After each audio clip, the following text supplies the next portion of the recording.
আয়েশা, বিয়ের আগে তোরে কিন্তু আমি 3বার স্বপ্নে দেখছিলাম। বড্ড খুশি হয়ে গেলেন আয়েশা। এরপরে বললেন, 3বার স্বপ্ন দেখার পরে তোমার ব্যাপারে মনের মধ্যে কেমন কেমন যেন ভালো লাগে। তারপরে একটা ছোট্ট কাগজের মধ্যে, জান্নাতি কাগজ, রেশমি কাপড়ের মধ্যে তোমার চেহারাটা এনে জিব্রাইল বললেন, দেখেন নবী কেমন লাগে। আমি কইলাম, ভালো লাগে। কার মেয়ে? আপনার বন্ধু আবু বকরের মেয়ে। বিয়ে করবেন নাকি? বিশ্বনবী বললেন, ও জিব্রাইল, তুমি যদি ঘটক হও, আল্লাহ যদি হয় কাজী, আমি মোহাম্মদ বিয়েতে রাজি। বিয়ে হয়ে গেল, কিন্তু ঘরে দামি ফার্নিচার নাই, টাকা পয়সাও তেমন নাই, কিন্তু আছে খালি সুখ। এত ভালোবাসতেন মা আয়েশাকে।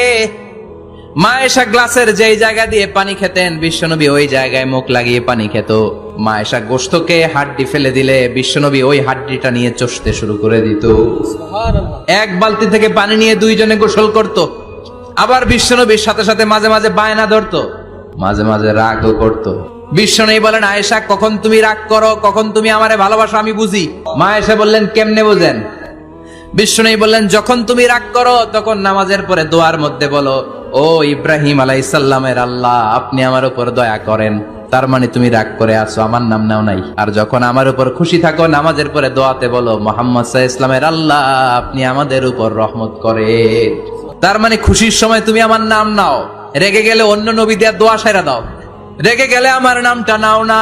মা আয়েশা বলে, নবী গো, আমি তো শুধু নামটাই মুখ দিয়ে নেই না, কিন্তু কলিজা থেকে তো আপনারে বাদ দিতে পারি না।